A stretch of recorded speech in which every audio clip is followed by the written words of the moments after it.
My speech is over the medical uses of psychedelics like LSD and MDMA and how their positive effects outweigh any negative effects and should be legalized for medical use.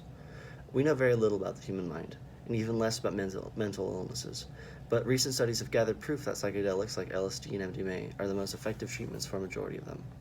A reason you should listen to me is that the rehabilitation of those with mental illnesses would improve the lives of millions and help society as a whole. One reason you should believe what I say is that I've had a interest in the subject and have done lots of research into it, and I've also heard firsthand accounts on the subject. For my 3 points, I will first explain how these substances interact with the human brain. Second, I will list the different types of illnesses and how they can be treated. And third, I will talk about the current studies and how they can be used to treat these mental illnesses. Depending on the substance, different parts of the brain are influenced. The use of psilocybin and LSD increases the serotonin levels in the brain, giving the feeling of interconnection, keeping you from feeling overwhelmed by your problems and thinking about them rationally.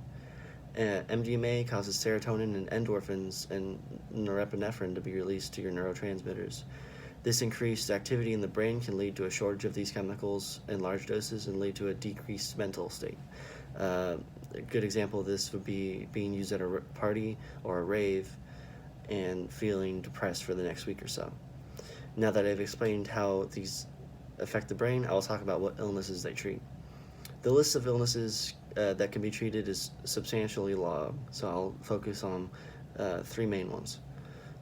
First off, MDMA being the most noteworthy contender, when being used alongside therapy to treat PTSD, can help people that have dealt with traumatic experiences like war, sexual assault, and other violent crimes.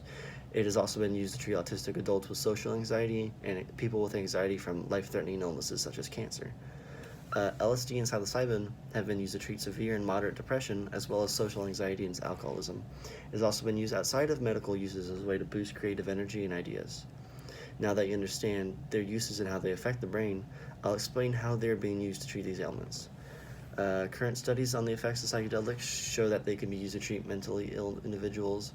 And one therapy alongside psilocybin and LSD has been proven to be effective when they facilitate feelings of interconnection, help you connect the dots, and are extremely effective at treating anxiety and depression. MDMA works by increasing feelings of trust and compassion towards others, and when used in tandem with therapy, allows for individuals who endured a traumatic experience to overcome their PTSD and feelings of anxiety. Recent studies on MDMA have concluded after a 12-month checkup on 28 participants with PTSD, 76 of them no longer met the requirements for PTSD. This is the most effective treatment ever recorded and has went on to help them get FDA approval to be used for medical studies. In conclusion, I went over my 3 main points: how the brain is affected, what illnesses they treat, and the studies that are being done.